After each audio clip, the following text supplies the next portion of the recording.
আবার আসিব ফিরে জীবনানন্দ দাশ।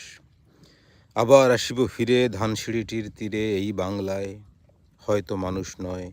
হয়তো বা শঙ্খচিল শালিকির বেশে, হয়তো ভোরের কাক হয়ে এই কার্তিকের নবান্নের দেশে, কুয়াশার বুকে ভেসে একদিন আসিব এ কাঁঠাল ছায়ায়, হয়তো বা হাঁস হব কিশোরীর ঘুঙুর বাইরে লাল পায়, সারাদিন কেটে যাবে কলমির গন্ধ ভরা জলে ভেসে ভেসে। আবার আসিব আমি বাংলার নদী মাঠ ক্ষেত ভালোবেসে, জলাঙ্গির ঢেউয়ে ভেজা বাংলার এই সবুজ করুণ ডাঙায়, হয়তো দেখিবে চেয়ে সুদর্শন উড়িতেছে সন্ধ্যার বাতাসে, হয়তো শুনিবে এক লক্ষ্মী পেঁচা ডাকিতেছে শিমুলের ডালে, হয়তো খয়ের ধান ছড়াতেছে শিশু এক উঠানের ঘাসে, রূপসার ঘোলা জলে হয়তো কিশোর এক সাদা ছেঁড়া পালে, ডিঙা বায় রাঙা মেঘ সাতরায় অন্ধকারে আসতেছে নীড়ে, দেখিবে ধবল বক আমার এই পাবে